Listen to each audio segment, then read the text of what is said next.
Olá pessoal, bem-vindos à Nova Concursos. Eu sou o professor Bruno Quiregatti e essa videoaula será sobre números irracionais e reais. Bom pessoal, lembrando todas aquelas classes de números que a gente trabalha, números naturais, números inteiros, números racionais, a gente chega quase na parte final aí, que são os números irracionais, e aí todos eles irão compor os números reais, que é a base aí da matemática que a gente trabalha, as operações de concursos de ensino médio, concurso de ensino superior.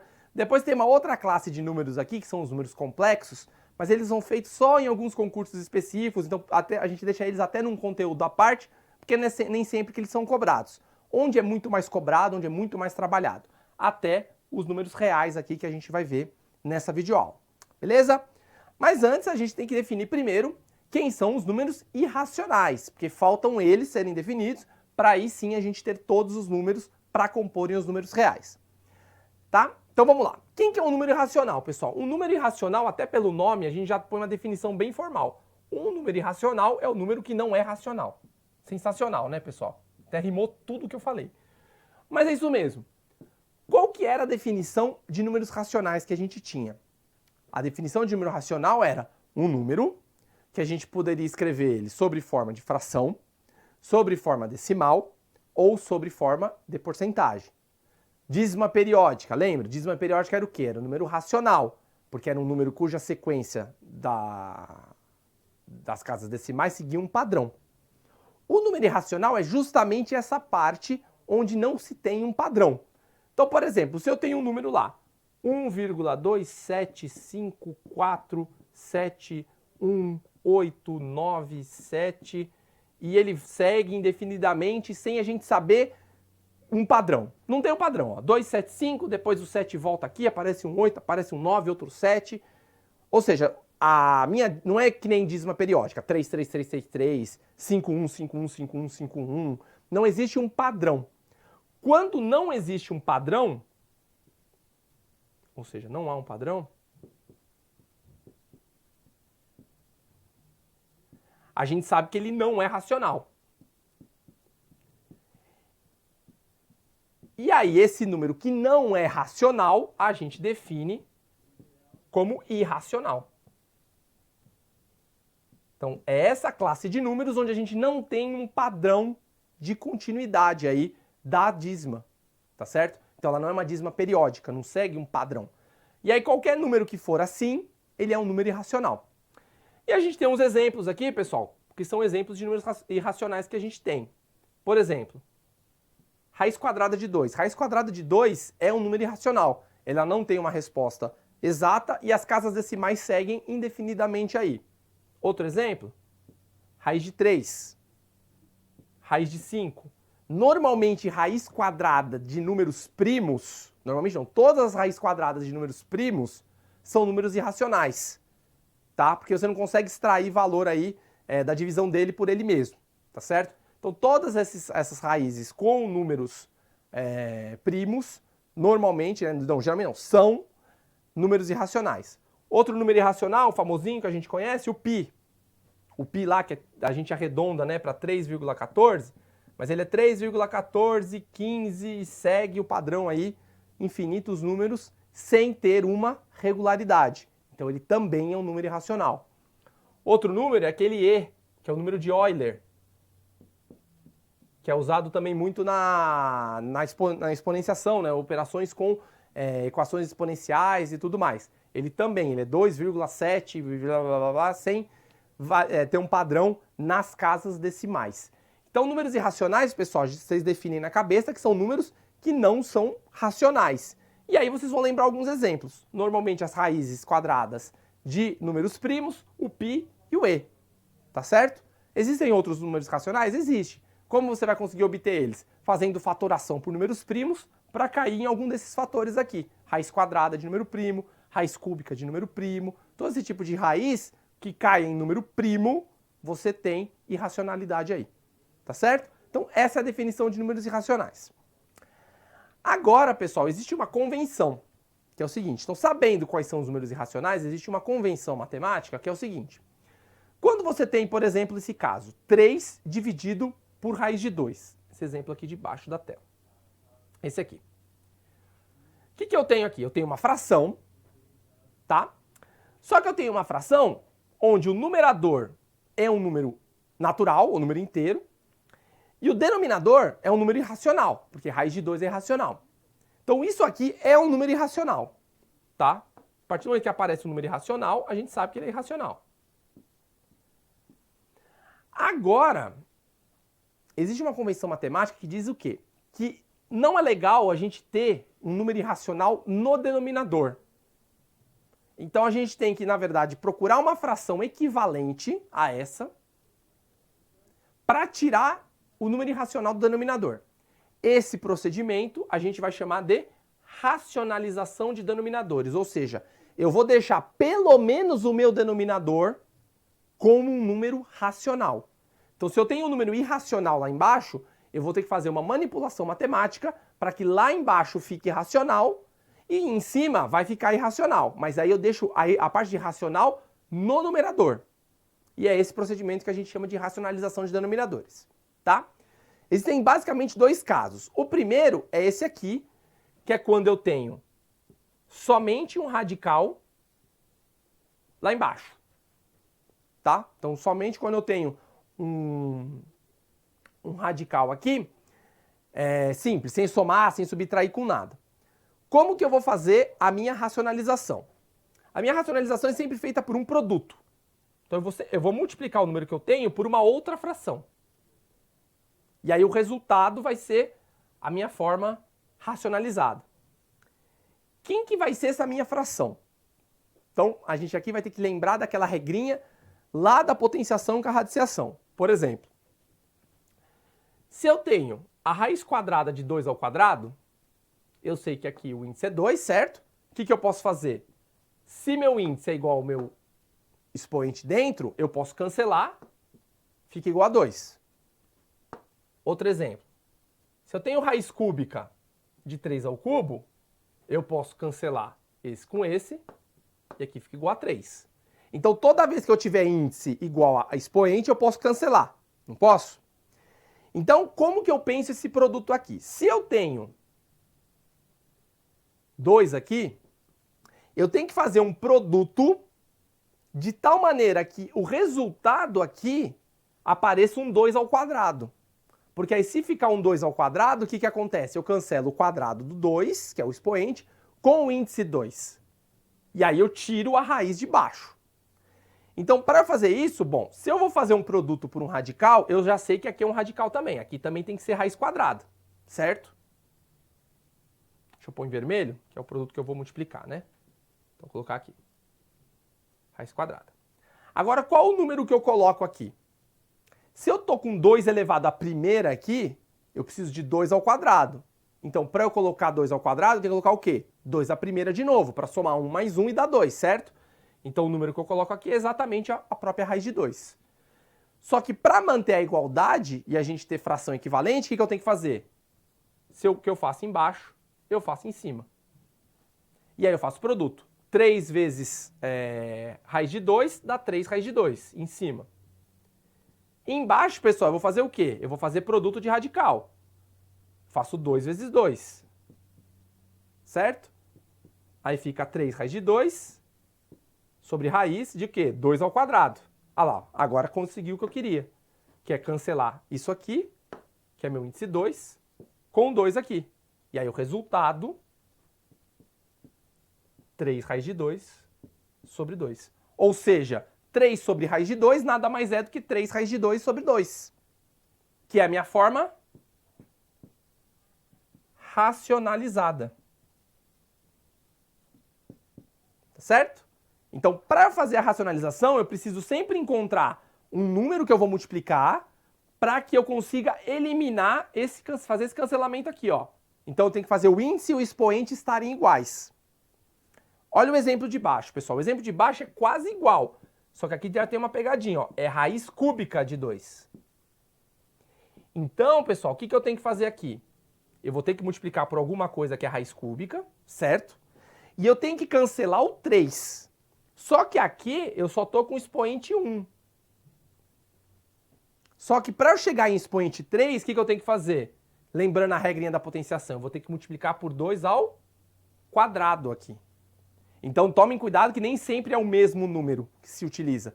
Quando é raiz quadrada é sempre o mesmo número, tranquilo. Agora quando é raiz cúbica, raiz quarta, você tem que olhar o expoente. Então, como aqui está 2 elevado à primeira, eu preciso de 2 ao quadrado aqui para somar os dois, para dar 2 ao cubo e eu conseguir cancelar.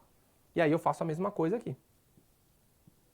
Então, numerador e denominador, mesma coisa. Aí em cima, então, fica 3 raiz cúbica de 2 ao quadrado, que é 4, né, pessoal? 2 ao quadrado é 4. E embaixo aí eu faço a propriedade, ó. Conservo o radical, 2 à primeira, 2 ao quadrado. Fica 3 raiz cúbica de 4, raiz cúbica de 2 ao cubo. Porque 2 à primeira vezes 2 ao quadrado dá 2 ao cubo. Aí eu cancelo aqui e aí eu chego na minha resposta.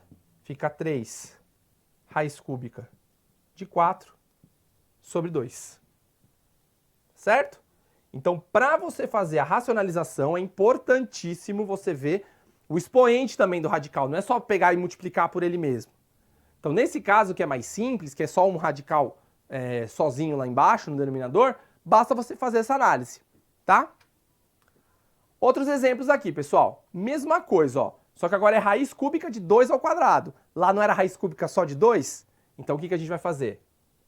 3 raiz cúbica de 2 ao quadrado. Aí eu vou multiplicar por quanto? Se eu quero a terceira, agora vai ser só raiz cúbica de 2. 2 à primeira, né? Por quê? Porque se eu já tenho 2 ao quadrado no expoente do... Deixa eu apagar aqui para ficar certinho. No expoente do radicando, aí é só multiplicar por um outro expoente 1 para resultar no valor correto. Então fica 3 raiz cúbica de 2, e aqui embaixo fica raiz cúbica de 2 ao quadrado vezes 2. Fica 3 raiz cúbica de 2, raiz cúbica de 2 ao cubo. Cancelo 3, aí fica 3 raiz cúbica de 2 sobre 2. Forma racionalizada. E um último exemplo, pessoal, aqui com um número negativo. Quando tiver número negativo, pessoal, você não se preocupa com o sinal, porque eu só estou racionalizando. Então, o próprio número fica conservado bonitinho aqui. Raiz quarta de 5 ao quadrado. Aí eu vou multiplicar, não precisa ser negativo. Eu sei que é raiz quarta de alguma coisa. Agora vamos olhar. Como aqui é 5 ao quadrado e eu preciso de expoente 4, se eu estou com expoente 2 aqui, quanto eu vou precisar aqui? Vou precisar de outro expoente 2 para somar 2 mais 2 e dar 4. Então fica 5 ao quadrado, 5 ao quadrado. Aí isso aqui fica 7 raiz quarta de 25. E aqui fica raiz quarta de 5 à quarta. Cancelo 4, e me resulta em 7 raiz quarta de 25, que é 5 ao quadrado, né? Dividido por 5. Beleza? Então, quando for número negativo, a racionalização não troca o sinal. Eu só faço a mudança do denominador. O que me importa aqui é arrumar o denominador. Como que eu vou arrumar isso? Sempre vendo a relação do índice com o expoente do radicando. Tentando fazer eles ficarem iguais para eu conseguir cancelar. Beleza? Outro exemplo aqui, pessoal. Esse também da mesma forma. Só que aqui você pode ter algumas simplificações. Por exemplo, para fazer a racionalização aqui, eu vou precisar do quê? Da raiz cúbica de 2. Para completar com esse 2 ao quadrado aqui e me dá raiz cúbica de 2 ao cubo. Só que aí toma cuidado, ó. Aqui ó, é raiz quadrada de 2. Quando eu vou fazer o produto aqui, vão ficar dois números diferentes. Ó. Por quê? Porque eles são de índices diferentes. Então eu não posso multiplicar isso aqui. Lembrar da propriedade do índice. E aqui, olha que interessante, eu tenho um 4 que eu posso cancelar com o 2 do resultado do denominador. Então eu posso fazer também uma simplificação de frações aqui. Então meu resultado final fica 2 raiz de 2 vezes raiz cúbica de 2. Que eu posso também modificar ele colocando sobre forma de fração, né? E aí depois eu posso somar isso aqui e vai dar 2 elevado a alguma coisa só. Ou seja, eu decomponho toda essa raiz aqui num único valor de base 2. Vou botar um expoente alfa aqui para lembrar que a gente faz a conta depois, porque não importa aqui. O que importa é só você saber como fazer a simplificação. Então, racionalização de denominadores é uma propriedade importante também para a manipulação matemática. Tá ok? Agora, tem a segunda parte da racionalização que é um pouquinho mais complicada, mas também não é difícil de fazer.